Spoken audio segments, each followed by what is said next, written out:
اللہ الرحمن الرحیم۔ چند دن قبل ہم نے ایک کلپ ریکارڈ کیا تھا جس میں حامل، مرضع اور حائض کے بارے میں ہم سے سوال ہوا تھا کہ یہ مؤنث ہیں تو کون سی قسم سے تعلق رکھتے ہیں، تو ہم نے جواب میں یہ عرض کیا تھا کہ یہ مؤنث حقیقی ہیں۔ اس پر کئی مرتبہ دوستوں نے کمنٹس کیے، یوٹیوب چینل پر بھی کمنٹس کیے اور مجھے واٹس ایپ پر بھی میسیجز آئے کہ تھوڑی سی اس کی مزید وضاحت کر دی جائے، کیونکہ جن کے ذہن میں اشکال پیدا ہوا وہ اشکال یہ پیدا ہوا کہ لفظ حامل مؤنث استعمال ہوتا ہے۔ اب سوال یہ ہے کہ مؤنث لفظی کی جو تعریف ہے وہ یہ ہے کہ وہ مؤنث جس کے مقابلے میں نر جاندار نہ ہو، اور مؤنث حقیقی کی تعریف یہ ہے کہ وہ مؤنث جس کے مقابلے میں نر جاندار ہو۔ اب یہ حامل لفظ ہے تو اس کے مقابلے میں نر جاندار کہاں ہے، کیا ہے؟ ہمیں تو نہیں نظر آتا، کیونکہ یہ خود مذکر والا لفظ ہے، استعمال اس کا مؤنث کے لیے ہے، تو اس کے مقابلے میں چونکہ نر جاندار نہیں، اس لیے اس کو مؤنث لفظی ہونا چاہیے۔ ان کے ذہن میں یہ خیال آیا، لیکن ہم نے اسے کہا تھا کہ یہ مؤنث حقیقی ہے۔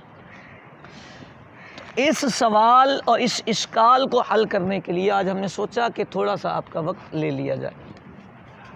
تانیث کے سبق میں دو تقسیمیں بیان کی جاتی ہیں۔ کہا جاتا ہے یہ جو مؤنث ہوتا ہے اس کی دو قسمیں ہیں، ایک مؤنث سمائی اور ایک مؤنث قیاسی۔ قیاسی کو لفظی بھی کہا جاتا ہے۔ آپ قافیہ اٹھا کے دیکھیں گے تو آپ کو اس کی وضاحت مل جائے گی۔ سمائی کو تقدیری بھی کہا جاتا ہے۔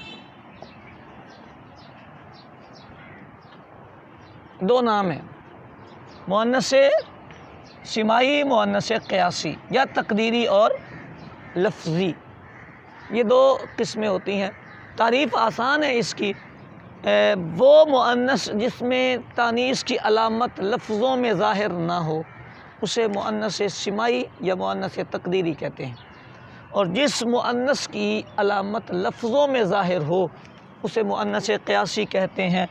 عالماتن، یہ تا لگا ہے جی تو مؤنث قیاسی ہے، اور مؤنث سمائی زینب،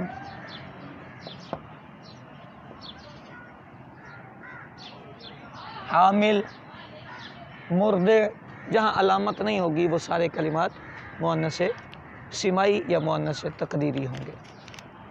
یہ تقسیم یہیں تک ہے۔ اس کے بعد دوسری تقسیم ہے، وہ تقسیم ہے مؤنث کی دو قسمیں ہیں۔ پہلی قسم ہے مؤنث حقیقی اور دوسری قسم ہے مؤنث لفظی۔ ٹھیک ہو گیا؟ مؤنث حقیقی اور مؤنث لفظی۔ مؤنث حقیقی وہ مؤنث ہے جس کے مقابلے میں نر جاندار ہو، اور مؤنث لفظی وہ مؤنث ہے جو لفظوں کی حد تک تانیث قبول کرے، لفظوں سے باہر نہ آ سکے، اس کے مقابلے میں نر جاندار نہ ہو۔ بالفاظ دیگر اگر آپ اس کو یوں کہہ لیں کہ یہ تقسیم کاری اس اعتبار سے ہے کہ اس مؤنث کا تعلق از قبیل حیوانات ہے یا نہیں، یہ مؤنث ان چیزوں سے تعلق رکھتی ہے کہ جہاں نر اور مادہ کا کنسیپٹ پایا جاتا ہے یا نہیں، تو یہ تقسیم کاری اسی اعتبار سے ہے۔ یعنی یہ تقسیم کاری اس اعتبار سے نہیں کہ لفظ کے مقابلے میں کوئی مذکر لفظ یوز ہوا ہے کہ نہیں، بلکہ یہ جو مؤنث ہے یہ یوں ہے کہ کئی مقامات ایسے ہیں، اللہ کی مخلوقات میں کئی چیزیں ایسی ہیں جو جوڑا جوڑا ہیں، جہاں نر مادہ کا کنسیپٹ پایا جاتا ہے، اور بے شمار چیزیں ایسی ہیں جہاں نر مادہ کا کنسیپٹ نہیں پایا جاتا۔ جہاں نر مادہ کا کنسیپٹ پایا جاتا ہے تو وہاں جو مادہ ہوتی ہے اس کو مؤنث حقیقی کہتے ہیں، اور جہاں نر مادہ کا کنسیپٹ نہیں ہوتا وہاں لوگ اپنی گفتگو میں ضمیروں کا مرجع بنانے کے لیے، اس میں اشارہ کے استعمال کے لیے، فعل کی تذکیر و تانیث کا اعتبار کرنے کے لیے، جہاں صرف وہ لفظوں میں تانیث کا اعتبار کرنا چاہتے ہیں، اہل لغت کے اعتبار سے انہیں نر مادہ حقیقت میں، خارج میں، فی الواقع زیر بحث نہیں لانا ہوتا، وہاں کہتے ہیں جی یہ مؤنث لفظی ہے۔ یعنی آپ کے سامنے ایک لفظ ہے کراستن، کراستن ایک لفظ ہے، اس کا مذکر نہیں ہے، اس کا مذکر نہیں آتا۔ یعنی کاپی میں، کراسہ میں نر مادہ کا کنسیپٹ ہی نہیں ہے۔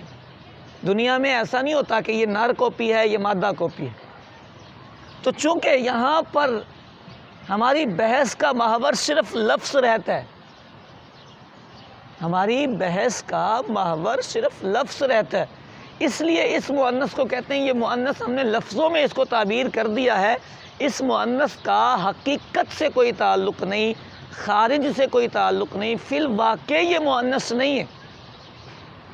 لیکن یہ جو ہے، یہ مؤنث چونکہ یہاں نر مادہ کا کنسیپٹ ہوتا ہے، تو یہ جو چیز ہے یہ ہم لفظوں میں اس کو مؤنث سے تعبیر کر رہے ہیں، تو یہ حقیقت میں بھی مؤنث ہی ہے۔